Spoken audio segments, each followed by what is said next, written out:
You know how some nights feel so ordinary that nothing could possibly go wrong? That's what I thought about the night it all happened. Just a normal family dinner. But then the knock came. A single loud knock that shattered the quiet like a rock through glass. I didn't know it at the time, but the person standing on the other side of that door was about to turn our entire world upside down. It was just a regular evening. Mum had cooked roast chicken, Dad was talking about some project at work. My little brother was messing with his phone, ignoring us as usual. And me? I was zoning out, poking at my plate, half listening to the chatter. Then the knock. It wasn't the kind of knock that says, "Hey, I'm your friendly neighbor." It was firm, confident, like whoever it was knew they were supposed to be there. I stood up to answer, not thinking much of it. But when I opened the door, my stomach did this weird flip. There he was, an old man in a tattered coat, his shoes scuffed, and his face lined with age. He looked tired, but not lost. His eyes were sharp.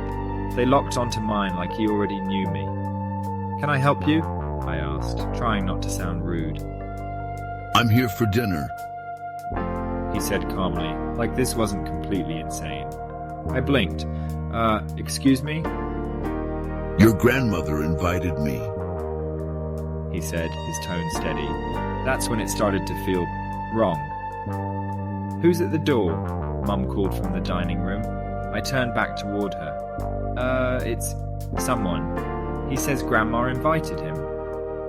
Mum walked over, drying her hands on a towel, her expression shifting from confused to concerned the moment she saw him. "I think there's been a mistake," she said politely, but the man just smiled. No mistake, she'll remember me. Let's ask her.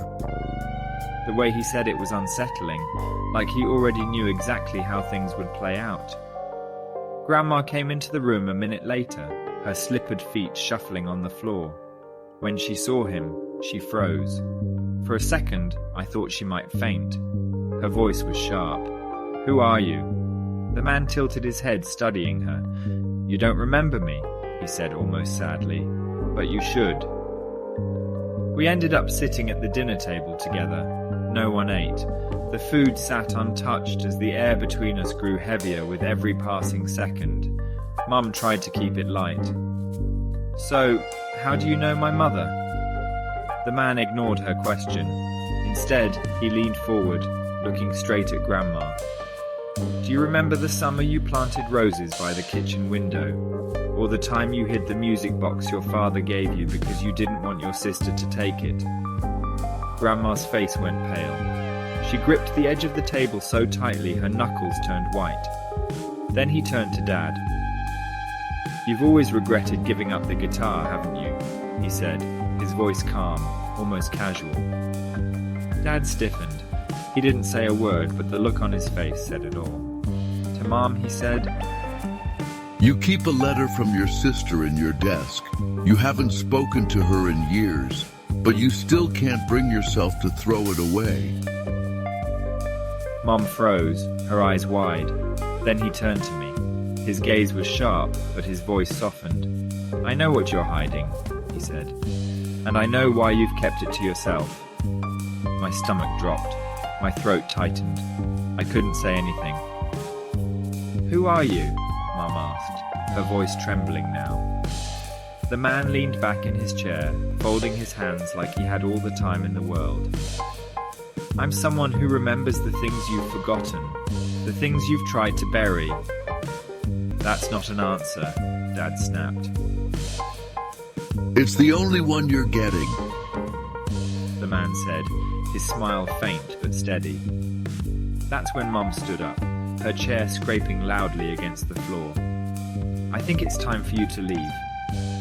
The man stood too, brushing off his coat as if he'd done nothing out of the ordinary. But before he walked out the door, he turned to us one last time. "You can bury the past," he said, his voice calm and steady, "but it never stays buried for long." And just like that, he was gone. The silence he left behind was deafening. Grandma quietly excused herself and disappeared into her room.